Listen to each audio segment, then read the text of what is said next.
मी देशमुख कुटुंबीय आणि शेतकरी कामगार पक्ष यांच्या वतीने जाहीर निषेध करतो। आणि 10 ऑक्टोबर 2025 कालच्या दिवशी आबासाहेबांच्या आमच्या घरावर दारूच्या बाटली फेकून जो भ्याड हल्ला झाला तो आज आपण इथं सर्वच पक्षीय लोक जमलेलो आहोत। बऱ्याच लोकांच्या भावना तीव्र होत्या। आज आबासाहेबांवर प्रेम करणारा एकही पक्ष नाही या महाराष्ट्र राज्यामध्ये आणि त्याची प्रतीती आज आपल्याला इथेही येते।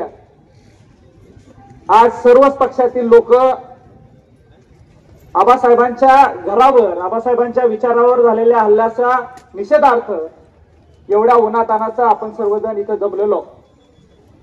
आबासाहेबांनी ती वास्तू 1972 साली बांधली आणि त्या 72 पासून त्या या सांगोल्याच्या राजकारणामध्ये किंवा सांगोल्याच्या जडणघडणीमध्ये ती वास्तू स्वतः साक्षीदार आहे।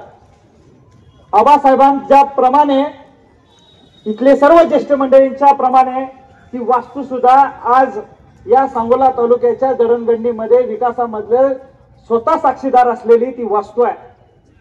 आज आबासाहेबांवर प्रेम केलं नाही असं सांगोला तालुक्यामध्ये किंवा मतदान केलं नाही असं एकही कुटुंब नाही। 50 वर्षात आली गेली आपली झाली परत गेली पण असं एकही कुटुंब नसेल की ज्यानं आबासाहेबांना मतदान केलं नाही किंवा आबासाहेबांनंतर पक्षावर प्रेम करायचं सोडलं नाही असं एकही कुटुंब नसेल। आणि त्या वास्तूवर आम्ही तिथं लहानाचा मोठं झालो पण कधीही या 60 वर्षाच्या कालखंडामध्ये असेल कधीही त्या वास्तूमध्ये अशी कोणतीही घटना घडली नाही। सांगोला तालुक्यावर ज्या पद्धतीने आबासाहेबांनी तळहाताच्या फोडासारखं प्रेम केलं तसंच सांगोला तालुक्यातील जनतेनेही त्या घरावर आबासाहेबांच्या विचारावर आबासाहेबांच्या कुटुंबावर प्रेम केलं। एक साधा खडाही त्या घराच्या दिशेने फेकायची कुणाची हिंमत झाली नाही। पण आज अशा पद्धतीचं कृत्य होत असताना सर्वच राजकीय पक्षातील नेत्यांना आज आपल्याला विचार करावा लागेल की कोणताही पक्ष असो रॅली कुठेही कोणाला पक्ष प्रवेश करायला लोकशाहीनं मंजुरी दिलेली आहे। तुम्ही कोणत्याही पक्षामध्ये प्रवेश करू शकता पण कोणत्या विचाराला आपण खतपाणी घातलं जातंय हे सर्वच लोकप्रतिनिधींनी विचार करण्याची आज गरज आहे। वरिष्ठ नेत्यांनाही मी सांगू इच्छितो मी छोटा कार्यकर्ता आहे मी काय मोठा घास घेणार नाही। मी तुम्हाला सांगण्या इतकं राजकारण मला कळत नाही पण पुढे येणारी तरुण पिढीला तुम्ही कोणत्या पद्धतीने आपल्याकडे घेताना आपण कोणत्या लोकांना ताकद देतोय हाही विचार आपण केला गेला पाहिजे। आबासाहेबांनी 50 वर्ष राजकारण करताना इथं सर्वजण साक्षीदार आहे। कधीही कुठल्या एकाही कार्यकर्त्याला सांगितलं नाही की जाण त्याला घरून घेऊन या बडवा त्याला असं एकही वाक्य झालं नाही। कधी अशी घटना झाली तर त्याला समजून सांगा। कधीही जर अशी मोठी गावात घटना झाली तर तुमच्या गावात बसून ती मिटवा नाही मिटलं तर घरी या अशा पद्धतीची भूमिका असायची। कधी पोलीस स्टेशनची पायरी आबासाहेबांनी सोडू दिली नाही। अशा पद्धतीचं एक सुसंस्कृत राजकारणाची दिशा आबासाहेबांनी 50 वर्ष दिली। आज तुमच्या सगळ्यांच्या भावना तीव्र आहेत की तुम्ही एक आक्रमक भूमिका घेतली पाहिजे। आबासाहेब ही आक्रमक होते पण त्याला एक संविधानिक स्वरूप असतंय एक विधानमंडळ आहे तिथं आक्रमक झालं पाहिजे। लोकांनी निवडून दिले की रस्त्यावर गोंधळ घालायला नाही तर विधानसभेमध्ये जाऊन आपले प्रश्न मांडण्यासाठी आपल्याला ताकद दिलेली आहे। आबासाहेबांचाही राग आम्ही बघितलेला आहे पण त्याला एक आकार देऊन आबासाहेब ताकदीनं संघटित होऊन आपल्या लोकांसाठी लढण्यासाठी त्या ताकदीचा वापर करत होते। याचा अनुभव आणि याची साक्षीदार आमचा संपूर्ण परिवार आहे। आक्रमक व्हायला ज्याच्याकडे बुद्धी नसते ज्याचं शिक्षण नसतं ज्याला समाजाची जाण नसते शेतकऱ्याची जाण नसते कामगाराची जाण नसते दीनदलित लोकांची जाण नसते तो आक्रमकपणे समाज कंटकाची भूमिका घेतं। ती शिकवण आबासाहेबांनी आपल्याला कुणालाही दिली नाही। या तालुक्यातील प्रत्येक पक्षातील नेते आबासाहेबांना भेटायचे। आबासाहेबांनी यशवंतराव चव्हाणांपासून आजचे देवेंद्र फडणवीस साहेब असतील इथपर्यंत प्रत्येक मुख्यमंत्र्यांच्या कालखंडामध्ये राजकारण केलं। कधी कधी तरुण नेतेही आबासाहेबांना सल्ला मागायचे आहेत पण कधी पक्षाचे बंधनं त्याच्यामध्ये नसायची। पण अशा ठिकाणी आपण कोणत्या प्रवृत्तीला आता खतपाणी घेतोय हाही विचार सर्व पक्षातील सर्व ज्येष्ठ मंडळींनी करायला पाहिजे। आज तालुक्यामध्ये आम्ही दोघं नौखं असलो तरी तुम्ही एक ताकदीने आमच्या पाठीमागे राहिला। इथं वडीलधारी मंडळी आहे त्यांच्या मार्गदर्शनाखाली जाण्यासाठी आम्ही निश्चित प्रयत्न करतोय. तरुण व इथं मुलं आहेत, त्यांनाही रगरग असते, त्यांचंही उसळतं रक्त असते. पण आज आमची ती जबाबदारी आहे की भविष्यामध्ये सांगोला तालुक्यात ज्याचे तुम्ही साक्षीदार आहात, ज्याचा वारंवार उल्लेख होतो, एक सुसंस्कृत तालुका म्हणून आबासाहेबांनी या तालुक्याची ओळख महाराष्ट्राच्या पटलावर 288 मतदारसंघापैकी एक मतदारसंघ जिथं कोणत्याही दंगली झाल्या नाही. आतापर्यंत आता उदाहरण आले, हिंदू मुसलमान दंगली झाल्या, दलित मराठा समाजाच्या दंगली झाल्या, पण त्या आबासाहेबांनी त्यावेळी थोपवण्याचं काम केलं, त्यावेळी शांत करण्याचं काम केलं. कारण काय, या सगळ्या गोष्टीनं प्रश्न सुटत नाहीत, त्याच्यामध्ये मार्ग शांततेने निघाला जातो. यासाठी आबासाहेबांनी प्रयत्न केले. भविष्यामध्ये मी तरुणांनाही आवाहन करतो की आपली जी ताकद आहे आणि मी आमचंही कर्तव्य बनतं की आज तुम्हाला चांगली दिशा द्यावी. आबासाहेबांबरोबर खांद्याला खांदा लावून बाईसाहेबांनी काम पाहिलं. आज घरातून बाहेर निघताना आम्हा दोघांना एकच बाईसाहेबांनी सांगितलं, जे काही करा ते शांततेने करा. त्यांची कर्म आहेत, त्यांनी भोगतील. आपण आपल्या विचाराने राहिलं पाहिजे. आपण संघटित होऊन ताकदीला लढा दिला पाहिजे. याच्यासाठी सारखं त्यांनी दिवसलं म्हणून आपण राग करायचा, हे तत्व काही पटण्यासारखं नाही. पण त्याला उत्तर आपण आपल्या संघटनात्मक कामातूनच दिलं पाहिजे. आपली विचारधारा आपण सुटली नाही पाहिजे. या विचाराचा मी आहे. निश्चित आबासाहेबांच्या आमच्या घरावर ज्या पद्धतीनं हल्ला झाला आणि आत्ताच बोललं की दारूच्या बाटल्या जर फेकल्या गेल्या असतील तर दारूच्या बाटल्या सोबतही असतील, तर त्या पक्षानं विचार केला गेला पाहिजे की आपण जी रॅली करतोय, तर आतापर्यंत सांगोला तालुक्यातील शेतकरी कामगार पक्षाचा तर असंख्य रॅलीचा मोर्चांचा अनुभव आहे. अशी कोणतीही घटना घडली नाही. आज पण कोणी इथं सांगून आलं नाही, गर्दी कोणाला करायला लागली नाही का, कुणी दारूच्या बाटल्या घेऊन आणलेल्या नाही आहे. पण आपण जी रॅली जमा करतो, प्रत्येकानं गांभीर्यानं विचार करायला पाहिजे. जे कोणी राजकारण आणि समाजकारणामध्ये आज काम करते, इथं सगळी मंडळी आहेत, तरी विचार केला गेला पाहिजे आपण राजकारण कशासाठी करतोय. आपण समाजाला दिशा देण्यासाठी समाजकारण आणि राजकारण करत असताना अशा पद्धतीचं जर तुम्ही एकीकडे तुमच्या स्टेटमध्ये दारूबंदी करता, तिथं ड्राय स्टेट करता आणि या ठिकाणी अशा पद्धतीनं तुमच्या जर रॅलीमध्ये जर दारू असेल तर मग तुम्ही दारू पाजून लोकांना आणले का, हाही प्रश्न इथं उद्भवण्यासाठी शंका आहे. प्रशासन आज आपल्या बरोबर आहे. प्रशासन आज ही आपल्या पूर्ण रॅलीमध्ये होतं, तर प्रशासन कालच्याही रॅलीमध्ये असणार आहे.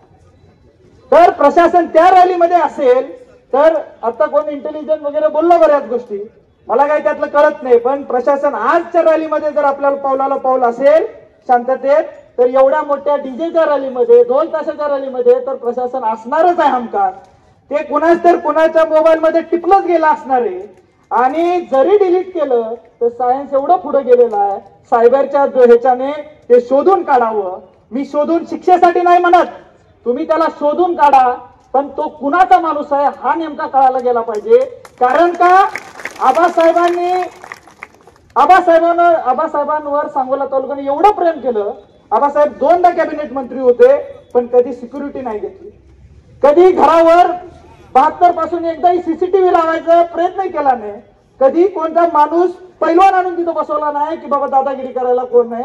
कोणी दारू पिऊन पण नशेच्या अवस्थेत जरी घरामध्ये आला तर आबासाहेब एकच वाक्य बोलायचे, तुम्ही व्यवस्थित असताना, मी स्वतः अनुभव घेतलेला, तुम्ही व्यवस्थित असताना उद्या या. या पद्धतीचा खंबीर भूमिका आबासाहेबांनी घेतली. आबासाहेबांचा विश्वासच होता की सांगोला तालुक्यात मी काही चुकीचं करत नाही, मी जनतेसाठी उभा असेल तर ज्या पद्धतीनं आबासाहेबांनी तुमच्या पाठीशी उभा राहिला त्याचेच प्रत्यय आज येते की आज तुम्ही आबासाहेबांच्या घरावर हल्ला होताना, आबासाहेबांच्या विचारावर हल्ला होताना आज तुम्ही सर्वजण जमा. त्यामुळं आज सीसीटीव्ही कॅमेरा ते टिपलं गेलं नसेल, पण आज ज्या मोबाईलवर टिपलं असेल तर प्रशासनाने शोधून काढावं. त्या व्यक्तीला जे काही तुमच्या भाषेत समजवता येते ते समजवलं गेलं पाहिजे.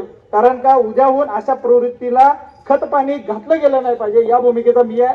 प्रशासनानं ते करेल अशी माझी अपेक्षा आहे. त्यांनी करावं, ताकदीनं करावं.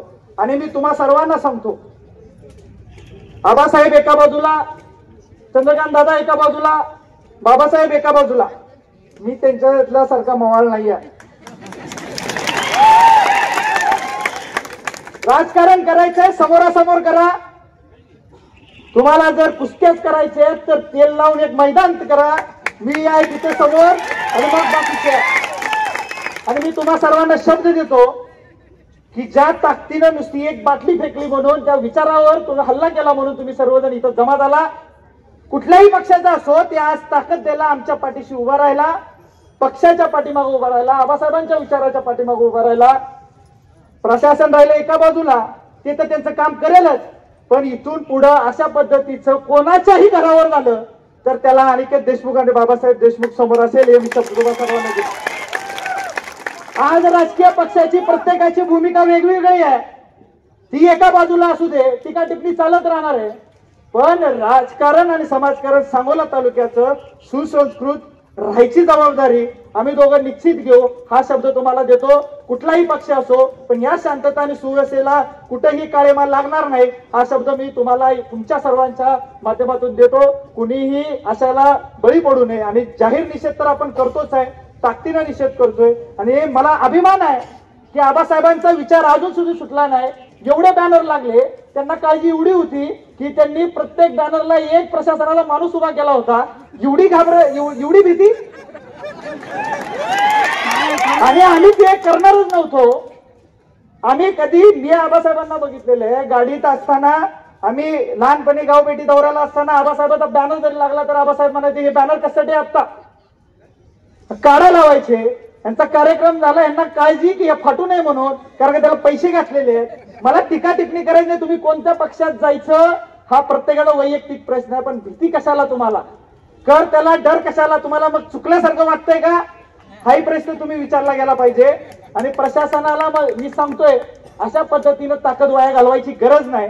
आम्हाला विश्वास आहे आमच्या लोकांवर की जर एकदा सांगितलं बाई साहेबांनी किंवा एकदा आम्ही सांगितलं की शांततेत करायचं आहे तर ते तुमच्या एकाही बॅनरला काही तुमच्या घराकडे ओळूनही बघणार नाहीत. अशा पद्धतीची लोक इथं आहेत, त्यामुळं इथं शंका घेण्यासारखे काही नाही उरलेलं. त्यामुळं तुम्ही करताय त्याच्यावर मला टीका टिप्पणी करायचीच नाही कोणावर. पण आज जे काही भयाड हल्ला जे काही पूर्ण ह्याच्यामध्ये होतंय अशा पद्धतीचं वातावरण हे नसलं गेलं पाहिजे. इथंच नाही सांगोला तालुक्यामध्ये, पूर्ण महाराष्ट्रामध्ये आपल्याकडे पूर परिस्थिती असताना सुद्धा अशा पद्धतीच्या घटना घडत आहेत. म्हणजे ज्या ठिकाणी तिकडं लक्ष देऊन ताकदीनं शेतकऱ्याच्या पाठीमागे उभा राहायची गरज होती. आज मीही त्या रस्त्याने जाताना मला अडचणी, एक दिवस तर मला जाताच नाही आलं. मी एकदा लांबोटीवरून गेलो तर तिथं रस्ता पॅक होता, परत मी कामती मार्गे गेलो तिथं भाग होता. मी स्वतः त्याचा दर्शनी आहे. पूर्णपणे ज्या ठिकाणी शेतकऱ्याचं नुकसान गेलं त्या ठिकाणी अशा पद्धतीनं शेतकऱ्याच्या पाठीमागे ठामपणे कर्जमाफी करायला पाहिजे होती, तिथं अनुदान द्यायला पाहिजे होतं. पर हेक्टरी चांगल्या ताकदीनं 50,000 रुपये अनुदान द्यायला पाहिजे होतं, तिथं तुम्ही देत नाही. शेतकऱ्याचे तुम्ही विचार न करत जाता अशा पद्धतीनं भयाड हल्ला करून काही होणार नाहीये. ताकदीनं शेतकऱ्याच्या पाठीमागे राहायला पाहिजे.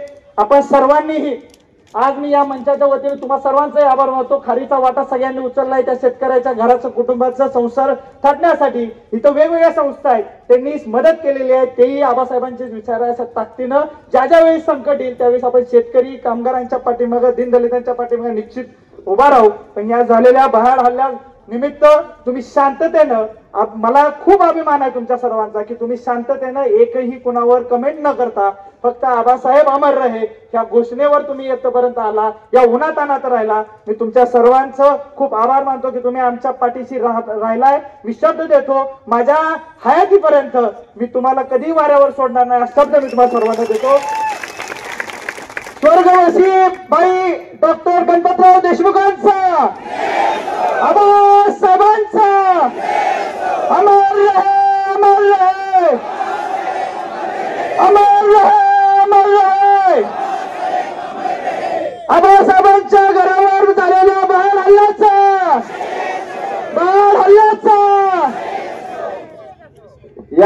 जनमत सबस्क्राईब करा, लाईक करा, शेअर करा. आपल्या हक्काचं आपलं न्यूज.